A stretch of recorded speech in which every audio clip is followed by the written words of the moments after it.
ভিডিঅ'টো শেষলৈ চাব আৰু চেনেলটোক ছাবস্ক্ৰাইব কৰিব বুলি আশা ৰাখিলোঁ। পিতাই আজি আনিব পাৰিলিনে?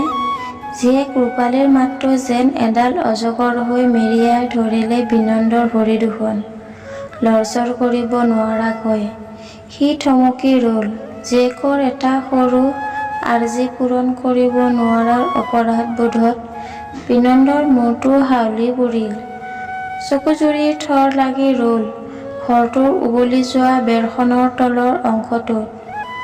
অলপ ৰৈ কি কম কি নকম বুলি ভাবি হাতত থকা বস্তু কেইপদৰ টোপোলাটো তাইৰ চকুলৈ নোচোৱাকৈয়ে আগবঢ়াই দি ক'লে, তহঁতে দেখিছ নহয়, এই সপ্তাহৰ ৰঙালাও কেইটা বেচিবৰ বাবে ৰাস্তাত উলিয়াই দিছোঁ আৰু সুমুৱাই থৈছোঁ মাত্ৰ। গ্ৰাহক নাই, বজাৰ নাই।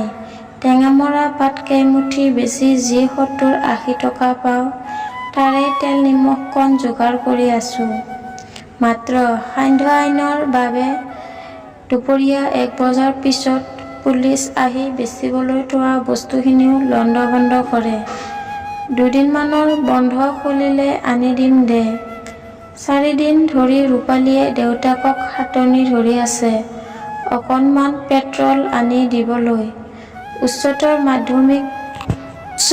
মাধ্যমিকৰ চূড়ান্ত পৰীক্ষাত সফলতাৰে উত্তীৰ্ণ হোৱা বাবে আজি ১ সপ্তাহ আগতেই ৰূপালীয়ে চৰকাৰৰ পৰা এখন স্কুটি লাভ কৰিছিল।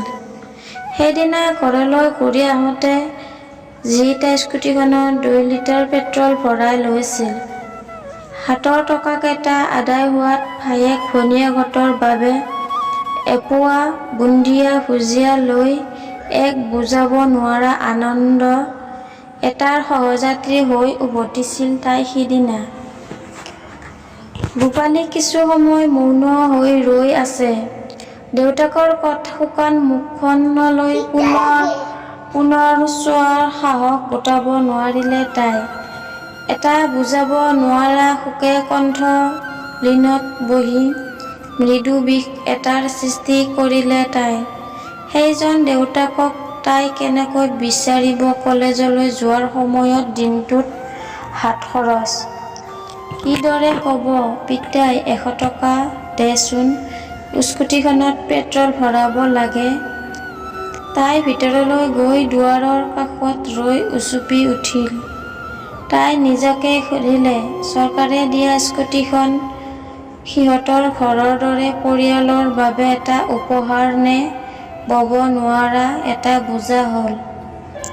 বন্ধু-বান্ধৱীসকল, ভিডিঅ'টো শেষলৈ চোৱাৰ বাবে বহুত বহুত ধন্যবাদ। আৰু যিসকলে মোৰ চেনেলটোক এতিয়াও ছাবস্ক্ৰাইব কৰি থোৱা নাই তেন্তে সকলোৱে যেন মোৰ চেনেলটোক ছাবস্ক্ৰাইব কৰে আৰু বন্ধু-বান্ধৱীৰ লগত শ্বেয়াৰ কৰিব বুলি আশা ৰাখিলোঁ। আকৌ লগ পাম অন্য এটা ভিডিঅ'ৰ সৈতে।